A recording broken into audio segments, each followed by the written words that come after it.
I'm Kimberly, a self-taught baker. Each week, I pull a number from a jar and bake the recipe waiting on that page. No planning, no previews, just trust. The recipe I pulled from the jar today is called Espresso Shortbread with Cacao Nibs. Cacao nibs aren't a pantry staple for me. I did read the author's note at the top. She did say, for a slightly sweeter and smoother effect, substitute chopped bitter chocolate for the cacao nibs. I will use her suggestion to use the bitter chocolate instead. Only a few ingredients. I don't anticipate this taking as long as some of my other recipes that I've made out of this cookbook. As usual, I'm going to get all of the ingredients together, and before I do that, I'll cover the instructions so I don't cheat and see how this comes together. The ingredients in this recipe are pretty straightforward for a shortbread, with the exception of instant espresso. I have espresso powder, and I think it'll work okay here. The recipe also calls for all-purpose flour, salt, butter, confectioner's sugar, vanilla paste or extract, and also crystallized sugar like demerara or sugar in the raw or turbinado. It's pretty straightforward. It shouldn't take me too long to get all of this together.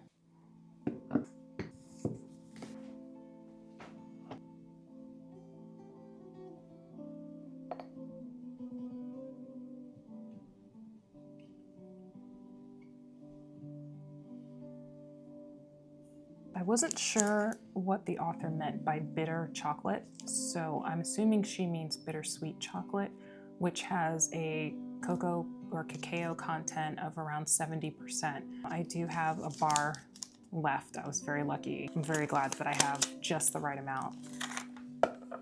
I just read that this recipe makes 60 cookies. 60 cookies. That's a lot. But I'll probably end up storing it in the freezer like I did with the other shortbread.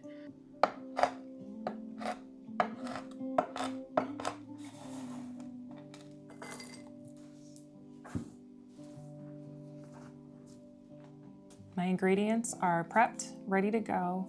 All I have to do now is uncover the instructions so I know what I'm doing. And I'm pretty sure I have an idea of what I'm going to do since I've already made shortbread cookies from this cookbook, so I'm not expecting any surprises. Yeah, so as I thought, there's only about 4 very short paragraphs on what to do. I'm combining the flour, the espresso powder, salt, and cacao nibs in a bowl. Oh, I have to use a stand mixer. So we're creaming the butter and the sugar together. The powdered sugar. I'm guessing it's the powdered sugar. It just says butter and sugar. It doesn't specify if it's the powdered sugar or the turbinado sugar or both. Add the vanilla, then the dry ingredients, and mix until it comes together. Making log shapes again. I wonder if there's another shape I can make since we made log shapes before. And it takes about 15 minutes for the cookies to bake. It sounds easy. I've done this before, so I don't expect this to take very long or anything wild to happen. Wait, what do we do? I'm confused. What am I doing with the sugar? I guess I'm using both the sugars, the powdered and the turbinado sugar. The only reason why I'm confused is because the last shortbread cookie recipe I made from this cookbook, I was rolling the shortbread cookie logs into the sugar. So I think I'm assuming that's what I'm doing here, and that's why I'm confused. So I will put both the demerara sugar and the confectioner's sugar. I mean, if she said sugars, plural, then I would know to put both, but it's singular sugar. It's just a shortbread cookie recipe.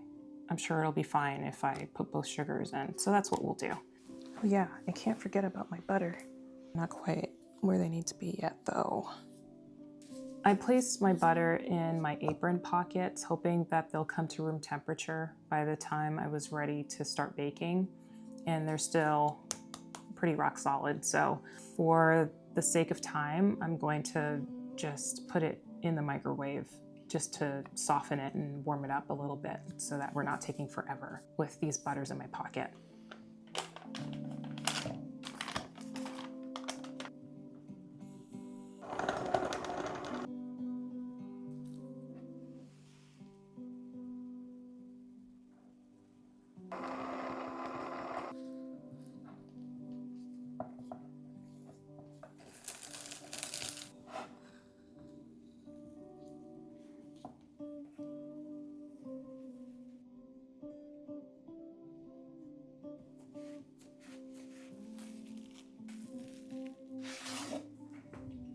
I didn't record slicing the shortbread cookies. I sliced the shortbread cookies and some of them started to break apart. As you can see, like this one, it's kind of crumbly. And I think it's because the chocolate chips are really big. So as I'm trying to slice, the knife kind of catches on the chocolate chips a little bit and adds pressure to the shortbread dough, and it makes it kind of crumble. The shortbread cookies are out of the oven. They're nice and cool, so now is a perfect time to taste these and see how they turned out. I wish you can smell how the house smells. It kind of smells like a coffee shop and a bakery all rolled into one, and it just smells incredible. It has a very strong coffee aroma. I'm actually really excited to try these. I'm gonna be honest, I'm a little worried that I didn't have instant espresso. Rather, I had espresso powder and used that in this recipe, and I'm a little bit nervous, to be honest, but I'm sure it'll be fine. Now it's time for a taste test. These are surprisingly soft. I was expecting a little bit of a snap when I broke these, but maybe because this one I sliced a little on the thicker side, so maybe that's why it didn't snap, but it just kind of broke apart similar to a chocolate chip cookie.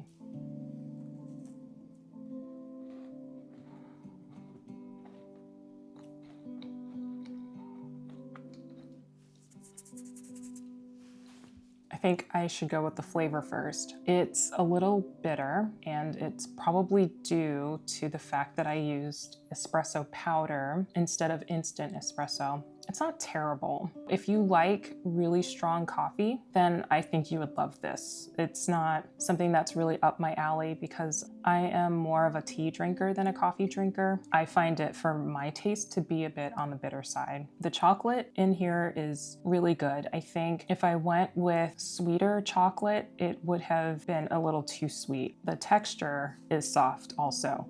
So biting into it was the same as breaking the cookie apart. It was soft. It has a little bit of crunch on the edges. I'm having a hard time with the bitterness. I don't know if I would eat this cookie along with the coffee because of how strong the flavor is. This would probably taste really good crumbled over ice cream. I think I might do that because I'm gonna be honest, I don't know if I would eat these. They are good, but it's just not for my palate. Thank you for watching me trust the process. If you'd like to bake along, you can find a link to the cookbook in the pinned comment below. Tap the subscribe button so you don't miss the next episode. I'll see you next time.